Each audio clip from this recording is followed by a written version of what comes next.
আজকে আমি এতিম হয়ে গেছি। সবারই সন্তান আছে, যার বাপ থাকে না, তার কেউ থাকে না, তারা এতিম হয়ে যায়। তুমি যদি কারো ছেলেকে এতিম বানায় থাকো, তোমার ছেলেকে আল্লাহ এতিম বানায় রাস্তায় ভিক্ষা করায় ছাড়বেন। তুমি যদি কারো বাপকে মাকে কাঁদায় থাকো, আল্লাহ রাব্বুল আলামিন তোমার মা বাপকে কাঁদাবেন। বিবেক দিয়ে চিন্তা করো, যাকে মেরেছো ওই রাত্রে তার বাড়ির কাছে যাও, ওই রাত্রে গোপনে তার বাড়ির কাছে গিয়ে দেখো তার মা কিভাবে তার সন্তানের জন্য কাঁদতেছে, মায়ের কোলটা খালি হয়েছে বলে কিভাবে কাঁদতেছে, তার বাবা কিভাবে কাঁদতেছে, তার বউ থাকলে কিভাবে ছটফট করতেছে, তার কলিজার টুকরা সন্তান থাকলে কিভাবে আব্বা আব্বা বলে কাঁদতেছে।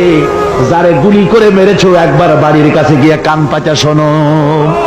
মনে রাখো যুবক, সন্ত্রাসীরা শুনে রাখো, অস্ত্র দিয়া মানুষকে যারা মেরেছো, আল্লাহর কসম করে বলি যেভাবে মেরেছো ওইভাবে তোমাকেও নিহত হতে হবে, কোনো সন্দেহ নাই। বাড়িতে গিয়ে ডায়েরিতে লিখে রাখো আমার কথা। থামুন, বাড়িতে গিয়ে ডায়েরিতে লিখে রাখুন, ডায়েরিতে লিখে রাখো, যদি তুমি কাউকে হত্যা করে তার বউকে যদি বিধবা বানায় থাকো, তোমার বউ বিধবা হবেই, কোনো সন্দেহ নাই। তুমি যদি কারো ছেলেকে এতিম বানায় থাকো, তোমার ছেলেকে আল্লাহ এতিম বানায় রাস্তায় ভিক্ষা করায় ছাড়বেন। তুমি যদি কারো বাপকে মাকে কাঁদায় থাকো, আল্লাহ রাব্বুল আলামিন তোমার মা বাপকে কাঁদাবেন। তুমি যদি বেয়নটের খোঁচা দিয়া, ড্যাগারের খোঁচা দিয়া একটা মানুষকে যদি বুক ফেরে থাকো, তোমার বুকটা ঝাঁঝরা করে দেওয়ার মতো অস্ত্র আল্লাহ তৈরি করে রেখেছে।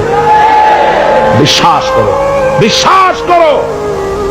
অননুমোদিত অস্ত্র থানায় জমা দিয়ে দাও, মসজিদে ঢোকো, নামাজ পড়ো, চরিত্রবান হয়ে যাও।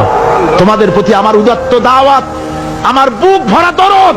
তোমাদের বিরুদ্ধে আমাদের কোনো বিদ্বেষ নাই, হিংসা নাই, আছে কলিজা বড় দরদ। দেখতে পাচ্ছি জাহান্নামের দিকে যাচ্ছ।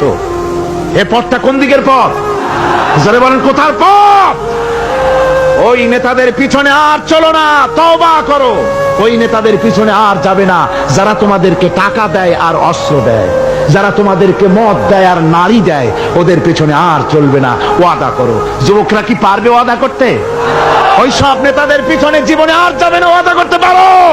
হাত উঁচু করে দেখাও যুবকেরা।